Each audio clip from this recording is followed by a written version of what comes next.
খুব মিস করবো ওই সময়টা।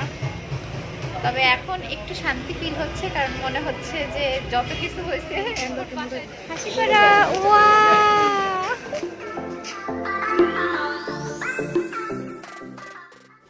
আসসালামু আলাইকুম এভরিওয়ান, আশা করছি আপনারা সবাই অনেক ভালো আছেন। আর আলহামদুলিল্লাহ আমরাও ভালো আছি। আজকে আপনাদের সাথে আমাদের ঢাকার শেষ ব্লগটা শেয়ার করব। আর ঢাকা থেকে এবার কি নিয়ে যাচ্ছি সেটাও বলবো।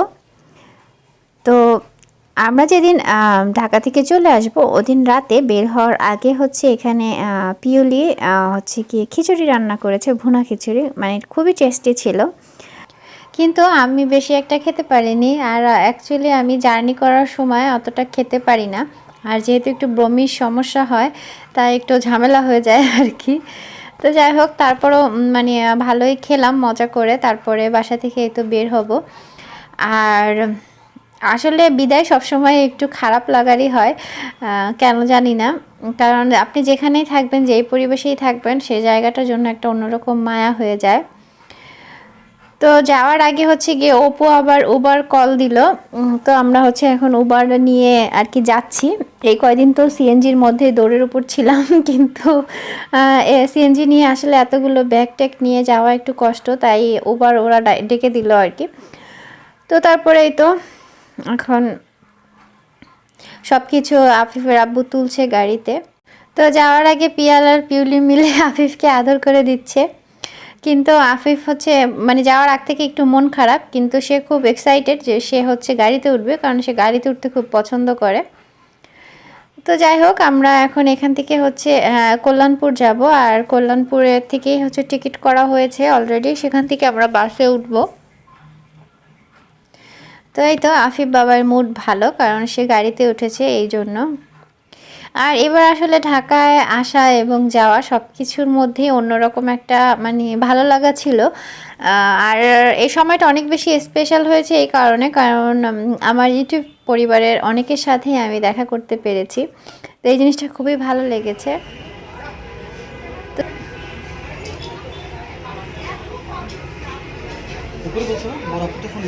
আমরা কাউন্টারে এসে বসলাম,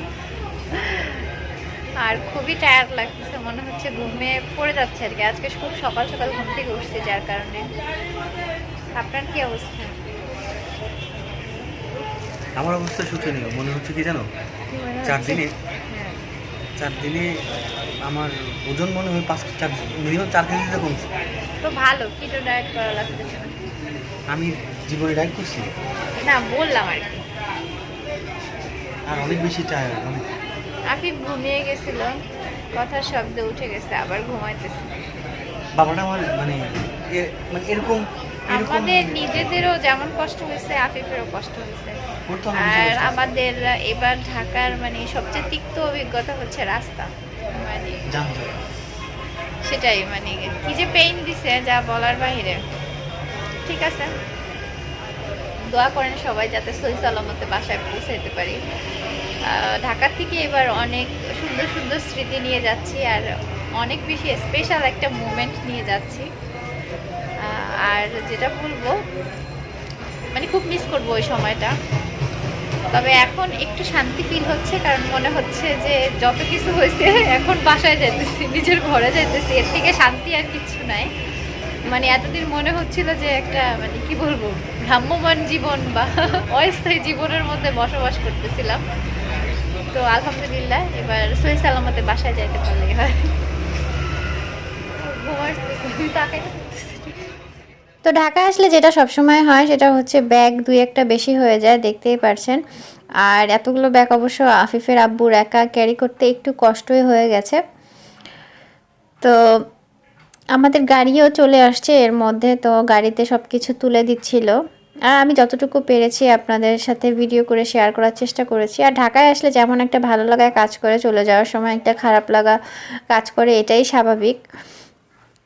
তো গাড়িতে বসলাম, কিছুক্ষণের মধ্যে গাড়িও ছেড়ে দিল। তো ঢাকায় ঢোকার আগে মুহূর্তে যেমন একটা মানে অন্যরকম ভালো লাগা কাজ করে, যাওয়ার মুহূর্তটাও একটু খারাপ লাগা কাজ করে। বাট তারপরও ভালো লাগছে, এখন যেহেতু সিলেটে থাকি তো সেই পরিবেশের সাথেই মিশে গিয়েছি। এখন সেখানে ফিরে যেতে পারলেই মনে হয় মনে শান্তি লাগে, মানে নিজের ঘরে আর কি। হ্যাঁ ওইটাই তো গেট। তো চলে যাচ্ছি আমরা ঢাকাবাসী। ভালো থাকবেন আপনারা। আসলে একটা সময় এমন ছিল, ঢাকা হচ্ছে প্রাণের শহর ছিল। এখনো হয়তো সেরকমই আছে, কারণ ঢাকার প্রতি অন্যরকম একটা ভালো লাগা আছে। বাট এইবার একটু বেশি কষ্ট হয়ে গেছে। তো যাই হোক, ব্যাপার না। আপনি কি করেন? তো চা তো নাই, তাই সফট ড্রিঙ্কস খাচ্ছি। সমস্যা নেই, সামনে কি পাড়ার সামনে, ওইখান থেকে চা খেয়ে নিয়ে। চা খাবো, গাড়ি আগে আগে চলে আসছে। আর অনেক দিন পরে হচ্ছে বাসে জার্নি করতেছি, অনেক দিন পরে। দোয়া করবেন আমাদের জন্য। তো কারণ ট্রেনে জার্নি করে অনেকটাই অভ্যস্ত হয়ে গেছি। তো যাই হোক, যাই আমরা, সাথে থাকেন, দেখি কতটুকু এনার্জি থাকে আর কতটুকু আপনাদের সাথে দেখাতে পারি। তো ঢাকায় এবার বেশ ভালোই ঘোরাঘুরি হলো। তারপরে হচ্ছে অনেকগুলো কাজও হয়েছে, যেই কাজগুলোর জন্য এসেছিলাম। কয়েকটা কাজ অবশ্য হয়নি। তো সব মিলিয়ে ভালোই কেটেছে বলবো। আর সেই সাথে সবচেয়ে বেশি স্পেশাল যেটা ছিল সেটা হচ্ছে আমার ভিউয়ার্সদের সাথে দেখা করা। অনেকের সাথেই দেখা হয়েছে, অনেকের সাথেই কি বলে দেখা হয়নি, আসতে পারেনি বিভিন্ন সমস্যার কারণে। বাট তারপরও অনেকের সাথে ফোনে কথা হয়েছে, বিষয়টা খুবই ভালো লেগেছে। তো যাই হোক, আমরা বাসে উঠেই একটা ঘুম দিয়েছিলাম, যেহেতু প্রচণ্ড ঘুম পেয়েছে। তো এক ঘুমেই মোটামুটি বলা যায় একদম হোটেলের কাছাকাছি চলে এসেছি। তো আমাদের গাড়িটা হচ্ছে উজানভাটি যেই হোটেলটা আছে সেটাই থামিয়েছে। তো এবার নামলাম, এখানে একটু ফ্রেশ হব। মানে আমার খুবই ক্লান্তি লাগছিল, ইচ্ছা হচ্ছিল না যে মানে ফ্রেশ হতে অন্তত যাই। তো তারপরে উঠলাম, আফিফকেও কিছু খাওয়াবো, আমরাও ভাবলাম কিছু খেয়ে নেই। আর দেখতেই পাচ্ছেন ঘুমে একদম চোখ মুখ লাড্ডু গুড্ডু হয়ে গেছে। আবার দেখলাম যে মানে একটা কি যেন হয়েছে চোখের উপরে। তো যাই হোক, আসলে এই কয়দিন খুবই একদম রাশভাবেই কি বলবো সময়গুলো গিয়েছে, যার কারণে ওভাবে কোনো কিছুই করা হয় না, যত্ন তো দূরের কথা। তো চা নিলাম আর পরোটা নিলাম। আসলে চা খেতে এখানে ভালোই লাগে, আর যেহেতু মোটামুটি এখন মাঝরাত, তারপরে হচ্ছে শীতের দিন, তো আফিফের আব্বুর তো চা খেতেই হবে। তো ভাবলাম আমিও চা খাই সাথে। আর আফিফকে নিয়ে অবশ্য সে এই টাইমে ঘুমিয়েছিল। তো ওর জন্য ওয়াশরুমেও যেতে পারিনি, কারণ যখনই গিয়েছি তার কান্নাকাটি শুরু হয়ে গেছে। কারণ রাত্রেবেলা সে কাউকে খোঁজে না, তার মাকেই লাগবে। সে বাবাকেও চিনে না, ঘুমের আগ পর্যন্ত বাবাকে চিনে। তো তাড়াহুড়া করে তেমন একটা মানে খেতেও পারছিলাম না। ওই যে আফিফ দেখতে পাচ্ছেন ঘুম থেকে উঠে এসে কান্না করছে, আমার কাছে চলে আসবে। তো ওর আব্বু আবার দিচ্ছিল না, বললো তুমি খেয়ে নাও, পরে আমি আমার কাছে থাক, পরে তুমি নাও, এই আর কি। তো এক কথায় বলতে গেলে ঢাকা থেকে কি নিয়ে যাচ্ছি, ঢাকা থেকে নিয়ে যাচ্ছি বলতে অনেক অনেক অনেক বেশি ভালোবাসা, ভালো লাগার কিছু সময়, সুন্দর কিছু মুহূর্ত, এগুলোই নিয়ে যাচ্ছি, এটাই বলবো। আর কেনাকাটা এসব তো আসলে কম বেশি সিলেটেও করা যায় বা বাংলাদেশের যে কোনো প্রান্ত থেকেই করা যায়, তো সেটা আর উল্লেখ করছি না। তবে আমি বলবো যে মূল্যবান সময়গুলোই নিয়ে যাচ্ছি। তো এবার আবার দেখলাম যে উজানভাটি রেস্টুরেন্টে আচার রেখেছে, এর আগে আমি কখনো দেখিনি। তো হরেক রকমের আচার তারা এখানে রেখেছে। যারা যারা আছেন যে বাসায় আচার কিনে নিয়ে যেতে চান, তারা কিন্তু চাইলে এখান থেকে নিয়ে নিতে পারেন। যদিও আচার মানে আমি খাই, খুব এমন একটা মানে পাগল টাইপের না আর কি, অল্প খাই। আর ওই দিন প্রচণ্ড রকমের ঠান্ডা ছিল বাহিরে, জানি না কুয়াশায় আপনারা অতটা বুঝতে পারছেন কি না। আশা করি যে এখন বুঝতে পারবেন আমাদের চারিদিকে কুয়াশা কি পরিমাণে। আর রাত্রের গাড়িতে শীতের দিনে উঠলে আসলে একটু ভয়ই লাগে, কারণ অনেক বেশি জোরে গাড়ি চালায়। বাট দিনের বেলা হলে আবার যেই যানজট থাকে মানে সেটাও কষ্ট হয়ে যায়। তো ভালো মন্দ মিলিয়ে আসলে সময়গুলো। আর এদিকে হচ্ছে বাসে উঠেই আমি আফিফকে নিয়ে ঘুমানোর চেষ্টা করছি। আপনাদের ভাইয়া একটু ভিডিও করেছে, আর রাস্তাটা ভাঙা ছিল, দেখতেই পাচ্ছেন কি অবস্থা। তো যাই হোক, তারপরে আমরা একদম ভোরবেলায় বলবো, আজানের আগে যদিও, একদম সিলেটের মাটিতে এসে নামলাম। তো যেহেতু চারিদিকে এখনও অন্ধকার, তাই আমরা আর এখানে মানে বসেছিলাম বেশ কিছুক্ষণ, সিএনজি নেইনি। কারণ যারাই আগে চলে আসবেন মোটামুটি আজানের আগে, তারা কিন্তু মানে কাউন্টারে বসে থাকবেন, তারপরে শহরে যাবেন। কারণ অনেক সময় অনেক রকম ছিনতাইকারী আরও বিভিন্ন রকমের ঝামেলায় পড়তে পারেন। তো তো একবার আমরা সেই জিনিসের সম্মুখীন হয়েছিলাম, তারপরের থেকে আমরা মানে যতক্ষণ না বাহিরে আলো ওঠে মানে ফোটে ততক্ষণ আমরা কাউন্টারেই বসা থাকি। আর এদিকে বাবা ছেলের একই পোস্টে একটা ছবি নেওয়ার চেষ্টা করছিলাম, এই জন্য আফিফের কাছে মোবাইল দিলাম, বাট সে আর তার বাবার মতো মোবাইল হাতে নিচ্ছে না, তো এই জন্য ছবিটা তোলা হলো না। আর আফিফের এই ভোরবেলায় তার ছোটাছুটি মানে তার অন্যরকম লাগছিল আর কি, যে সে সচরাচর এই সময় তো সে ঘুমিয়ে থাকে, বাট আজকে সে জেগেই দেখে চারপাশে মানুষ, আলো, তো এই জন্য সে কি করবে ঠিক বুঝতে পারছিল না, একটু কান্নাকাটিও করেছে আবার একটু খেললো।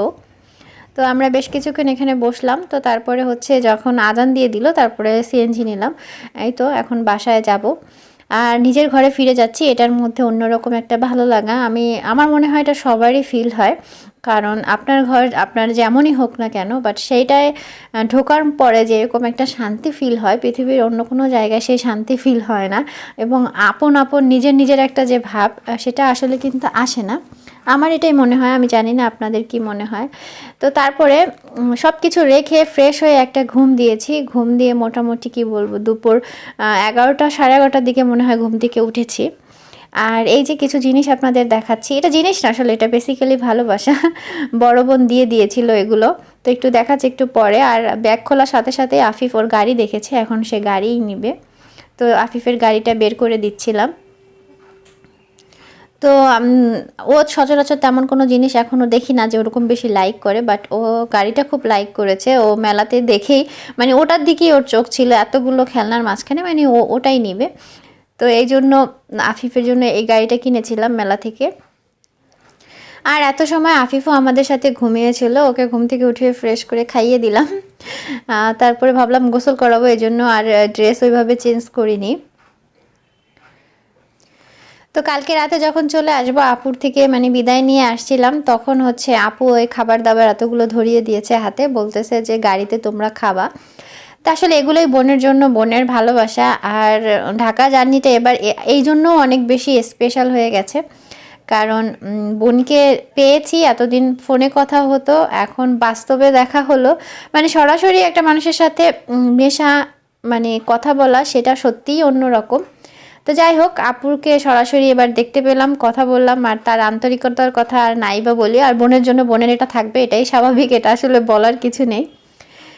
তো আফিফকেই খাওয়ানো শুরু করলাম, কারণ যেহেতু তার খালামণি দিয়েছে, যদিও আফিফ এটা মুখে নিয়ে একটু পরে ফেলে দিয়েছে, বাট কোনো খাবার তার মুখের সামনে নিলে সে খুব মানে আন্তরিকতার সাথে হা করে আফিফ, এই জিনিসটা খুব ভালো লাগে, মনে হয় যে সে সবই খেয়ে ফেলবে এরকম।